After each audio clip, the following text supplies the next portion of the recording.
Welcome to kuartal 3, dan kali ini kita akan menghadapi beberapa data ekonomi yang cukup penting, termasuk salah satunya kalau kita lihat dari agenda, seharusnya minggu ini kita akan berhadapan dengan pemilu, baik itu di Inggris ataupun bahkan di Prancis untuk periode ataupun putaran kedua. Dan tak lupa juga terkait dengan data ekonomi, yang salah satunya yang akan kita nantikan yaitu terkait dengan data non-farm payroll. Oke, begini ulasannya. So, di hari Jumat kemarin kita sudah dapatkan tanda-tanda tambahan, yaitu terkait dengan mendinginnya inflasi, dikaitkan dengan data PCE yang ternyata juga mengalami penurunan persis dengan ekspektasi di angka 2,6%. So, itu adalah angka yang cukup bagus, walaupun tidak terlalu fantastis. Tapi ya setidaknya minimal dia sudah mengalami penurunan. Dan itu berarti ada tanda-tanda proses disinflasi atau inflasi yang mengalami penurunan itu sedang berlanjut. Jadi kita akan lihat di sini, market akan mengharapkan ataupun mengkhawatirkan terkait dengan data tenaga kerja. Dan kali ini adalah terkait dengan respon dari data non-farm payroll. Perlu kita ketahui bahwa data bulan lalu itu sempat mengalami lonjakan sampai 272K, padahal sebelumnya sempat diperkirakan akan mengalami penurunan kembali di bawah 200.000 atau stabil di bawah 200.000. Nah, tentunya ini yang akan menjadi catatan khusus bagi para pelaku pasar termasuk juga Federal Reserve. Walaupun kita lihat weekly jobless claim atau initial jobless claim secara mingguan menunjukkan angka yang relatif stabil di atas 220.000 dan bahkan kecenderungannya ya mendekati 240 lah ya. Jadi kalau misalnya kita perhatikan hal tersebut, seharusnya kita akan dapatkan tingkat pengangguran atau unemployment rate di hari Jumat nanti akan rilis dengan angka mungkin di atas 4%. Dan itu juga tanda-tanda sebagai pendinginan di sektor tenaga kerja.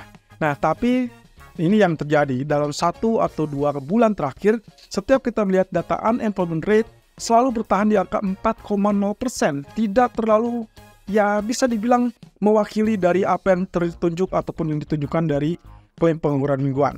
Nah, nanti kita akan lihat apakah non-farm payroll juga mulai terpengaruh apa tidak. Tapi yang jelas ada beberapa data ekonomi yang memang juga akan menjadi indikasinya. Jadi kalau misalkan kita anggap ini adalah penentu, maka ya kemungkinan itu yang akan membuat volatility market bergerak paling luas di hari Jumat. Oleh karena itu, kalau kita tinjau lagi dari economic calendar untuk minggu ini, maka ada 5 rangkaian berita yang kemungkinan saya perkirakan ini yang berpotensi menggerakkan market lebih volatile. Jadi kalau kita perhatikan ada data inflasi dari Jerman dan juga zona Eropa, dan itu berarti data CPI. Kalau tidak salah nanti siang kita akan melihat dari Jerman CPI terlebih dulu, baru nanti kemudian ada Euro CPI di hari Rabu ataupun di hari Kamisnya. Nah, satu sisi kalau kita lihat ada data PMI. Kali ini PMI manufacturer dan itu akan dirilis kurang lebih nanti malam, yaitu PMI dari zona Eropa, kemudian Inggris juga Amerika. Sementara kalau kita lihat dari data minggu kemarin, ya kita mendapatkan data China's PMI manufacturernya kelihatannya jelek juga. Jadi ini kelihatan mungkin menandakan adanya aktivitas yang relatif lemah. Oleh karena itu, kita belum lihat dari Hang Seng seperti apa, tapi saya curigai mungkin besok kita akan lihat ada potensi penurunan ataupun mungkin dibantu oleh gap down. Nah, tinggal masalah pergerakannya itu akan sangat bergantung pada euforia market. Apakah mereka akan optimis dengan kebijakan stimulus yang diusung oleh pemerintah China, atau mungkin juga ya bisa dibilang didukung oleh kenaikan yang bisa saja terjadi di malam hari oleh data-data Amerika yang berimbas kepada pasar saham. Nah, satu sisi Amerika juga akan merilis dengan data manufakturnya yaitu PMI ataupun ya dapat juga data versi ISM. Dan kita akan coba lihat nanti di slide terpisah apakah yang akan bisa terjadi berikutnya. Tapi yang jelas kalau yang sudah-sudah sih biasanya market akan cenderung memperhatikan data ISM manufacturer. Nah, kemudian juga service PMI-nya juga akan dirilis kurang lebih di hari Kamis. Jadi ada 2 data indikasi dari PMI ini yang salah satunya biasanya akan memberikan indikasi bahwa pasar tenaga kerja kelihatannya masih tetap panas atau tetap solid. Dan itu adalah berarti service PMI. Ya, kita ketahui bersama, beberapa kali yang kita lihat adalah data PMI-nya atau data manufacturing PMI-nya cenderung lebih rendah, tapi service PMI-nya kelihatannya agak bandel. Inilah yang kemudian disebut-sebut oleh para pengamat dan juga termasuk bank sentral agak mengkhawatirkan dari sisi service-nya. Nah, satu sisi, kalau kita perhatikan lagi dengan data komponen tenaga kerja, maka ada JOLTS job openings, kemudian ada ADP employment, dan tentunya penentu terakhirnya adalah di hari Jumat yaitu non-farm payroll. Jadi jangan sampai Anda lengah, minggu ini akan sangat banyak data yang bisa mempengaruhi sentimen market.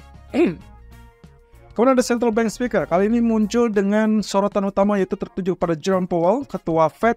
Lalu kemudian juga ada Presiden ECB, Christine Lagarde. Nah, spesialnya Christine Lagarde akan tampil 2 kali. Yang juga di hari sama, jadi kalau misalnya kita perhatikan di economic calendar, kurang lebih di jam 2 dini hari, itu ada jadwal pembicara ataupun pidato dari Christine Lagarde. Kemudian juga ada jadwal di jam kurang lebih yang sama dengan Jerome Powell di jam 8:30 malamnya. Dan semuanya itu di hari Selasa. Dan sementara untuk election, kita harus perhatikan dari apa yang terjadi pada pemilu di Inggris yang memasuki periode di tanggal 4 Juli nanti.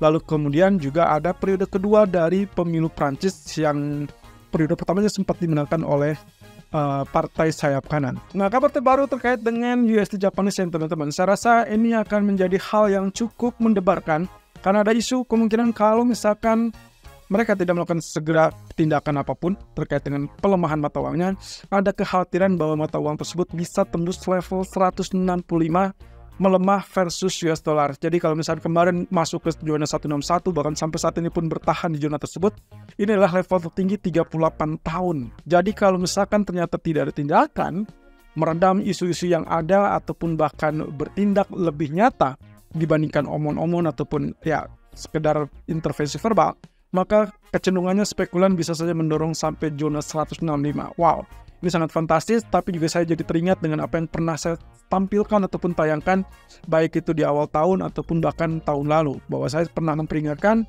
USD Japanese Yen akan ada ancaman menembus di atas 165, bahkan kalau itu target saya adalah 171 ya, tapi mudah-mudahan tidak terjadi ya. Kalaupun ya, saya berpikir adalah ini kesempatan terkait dengan kebijakan yang mungkin akan dilakukan oleh diplomat baru. Ini adalah yang bisa dibilang pengganti dari diplomat sebelumnya. Ya, Kanda sudah diganti dan sekarang tugasnya Mimura untuk melakukan aksi yang mungkin dia akan coba untuk mencari muka ke hadapan pasar. Artinya, selama kita tidak tahu pola apa yang dilakukan oleh diplomat baru ini, maka kita hanya bisa menebak-nebak. Oleh karena itu, hati-hati. Beliau, Mimura, bisa saja bertindak tanpa ada peringatan yang cukup berarti, lalu kemudian mereka lakukan intervensi. So, kalaupun intervensi, satu catatan teman-teman, ini adalah kondisi di mana agak membingungkan juga. Kalaupun mereka melakukan intervensi, kemungkinan USD Japanese Yen memang turun. Ya, kalau itu lakukannya adalah real intervention dengan cara melepas US dollar, lalu kemudian membeli Japanese Yen. Hanya saja kekuatan dana mereka itu yang menjadi pertanyaan khusus, dan kelihatannya banyak analis yang juga sepakat bahwa kalaupun terjadi intervensi, fungsinya hanya akan meredam untuk sementara waktu. Artinya dia tidak akan terlalu bertahan lama, dan ini kaitannya dengan kebijakan moneter. Kurang lebih kalau kita bicara tentang kebijakan moneter yang ada antara BOJ dan Federal Reserve, kurang lebih gambarannya seperti diagram seperti ini. Jadi kalau Anda perhatikan, ada diferensiasi kebijakan suku bunga antara BOJ dengan Federal Reserve. Kalau Anda simak, ternyata BOJ berada di 0, ataupun 0 sampai 0,1%, sementara Fed ada di 5,25 sampai 5%. Agak jauh, agak spesifiknya mungkin detailnya terlalu jauh malah.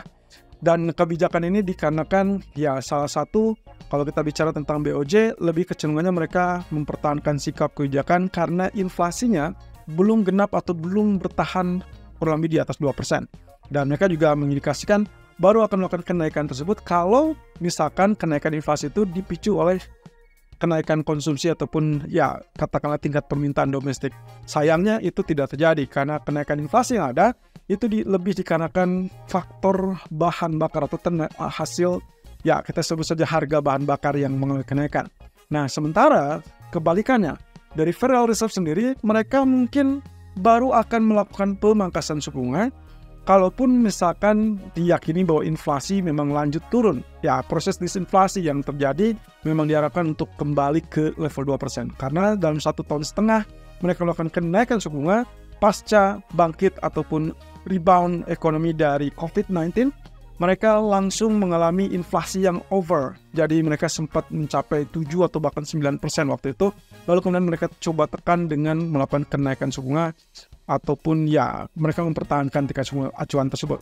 Dan akhirnya pelan-pelan tapi pasti inflasi tersebut mulai redam sampai 2,6%. Cuman masalahnya adalah mereka belum mau melakukan pemangkasan tersebut kalau misalkan ternyata inflasi masih di kisaran 2 ataupun 3%.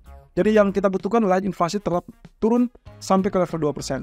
Nah, ini juga kaitannya dengan tenaga kerja yang harusnya melonggar. Jadi kalaupun tanda-tanda disinflasinya tetap berlanjut, ya mudah-mudahan saja tanda-tanda pelonggaran di tenaga kerja pun akan mengikuti. Nah, sementara untuk politik di Prancis, kita mendapatkan kemenangan untuk sayap kanan di periode pertama atau putaran pertama dengan raihan suara sekitar 34%. Dan sangat mengejutkannya adalah ternyata partai pengusung Presiden Emmanuel Macron itu ternyata turun ya menempati urutan ketiga dan hanya meraih sekitar 20% suara saja. Sementara partai sayap kiri itu lebih unggul di 28%. Anda bisa bayangkan kalau misalkan ini terjadi, mungkin saja di periode ataupun putaran kedua yang akan dilakukan di tanggal 7 Juli, bisa saja Macron ditendang atau mungkin keluar dari persaingan, dan akhirnya yang akan maju adalah antara partai sayap kanan yang dipimpin oleh Marine Le Pen atau mungkin sayap kiri. Jadi kalau misalkan partai sayap kiri dan kanan yang bertindak ataupun memerintah, saya rasa ini balik lagi, market tidak punya pilihan. Mereka lebih memilih kepada Marine Le Pen daripada partai sayap kirinya. So kita tunggu saja, apakah Marine Le Pen dengan partai sayap kanannya National Rally akan tetap unggul di putaran kedua, atau mungkin bisa jadi ada kejutan yang nyusul, yaitu kandidat ataupun ya aliansi dari partai pendukung Macron langsung melesat di atas suara mereka. Jadi kita tinggal tunggu di hari Minggu. Sementara kalau untuk Inggris sendiri, partai buruh kelihatannya masih tetap unggul dan diharapkan mereka tetap unggul sehingga memberikan efek positif, karena mereka kalau misalkan memimpin berarti partai konservatif ya untuk pertama kalinya saya rasa secara sejarah itu mereka turun dan tidak memerintah, ya mungkin saja menjadi partai oposisi. Nah, satu sisi ini akan mendatangkan investor-investor ke Inggris dan itu akan dampaknya kepada pemulihan ekonomi. Ya, ceritanya seperti itu kurang lebih. Tapi apakah dampak tersebut akan membahayakan kepada inflasi mereka? Karena BOE satu sisi sedang berjuang untuk meredam inflasi tersebut. Ya, walaupun kalau kita lihat data terakhir sudah menunjukkan 2,0%. Jadi, BOE harusnya sudah berada di ambang paling cepat untuk memangkas suku bunganya di pertemuan bulan Agustus. Tapi kalau misalkan ternyata partai ini yang menang, ya katakanlah misalkan investor datang, bisnis mulai berjalan, saya rasa mungkin nantinya tingkat permintaan akan pulih kembali, dan itu berarti inflasinya mungkin bukan hanya di 2%, tapi kembali melonjak. Dan itu berarti akan mempersulit BOE, mereka menjadi dilematis antara menaikkan atau tetap mempertahankan. Nah, satu sisi terkait dengan Powell dan Lagarde, minggu ini kita akan melihat keduanya tampil secara bersamaan walaupun di tempat yang berbeda. Tapi kurang lebih begini, opsi untuk Powell kurang lebih mereka tetap mempertahankan kebijakan suku bunga, sementara ECB, kebijakan untuk Lagarde, punya pilihan untuk melakukan pemangkasan kedua. Jadi yang satu masih tetap mencari alasan kapan dan kira-kira seberapa besar untuk melakukan pemangkasan tersebut di tahun 2024. Sementara yang satu, ECB sudah melakukan satu kali pemangkasan di tanggal 6 Juni kemarin, sehingga mereka punya peluang katanya untuk melakukan pemangkasan lanjutan, entah itu di Agustus ataupun di bulan berikutnya.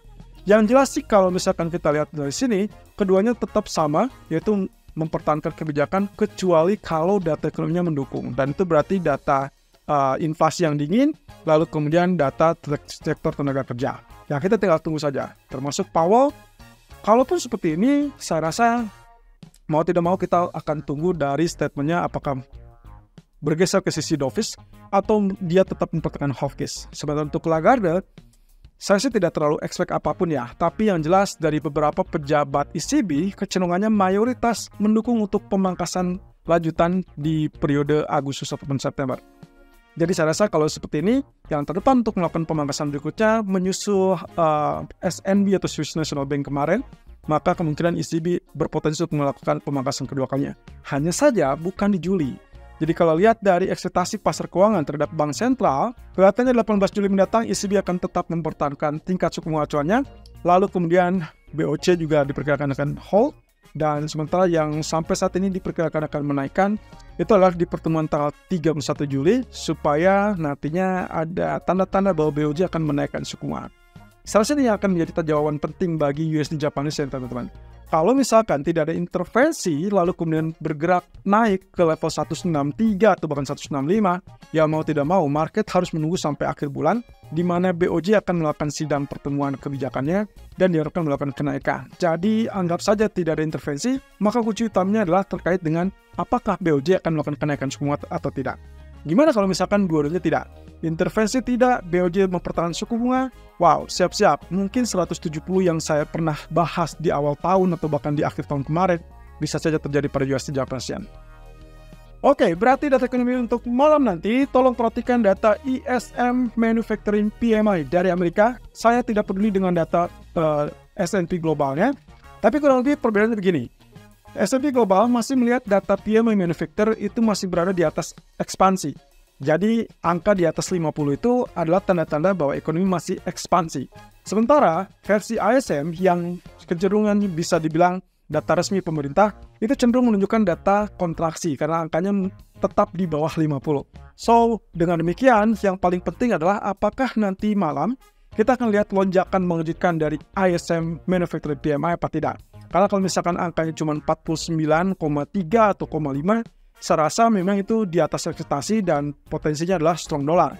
Tapi akan jauh strong lagi kalau misalkan bisa dibilang misalkan terjadi lonjakan di angka 50. Jadi kalau misalkan itu yang terjadi, siap-siap dolar akan sangat-sangat kuat dan menekan emas ataupun bahkan pasar saham.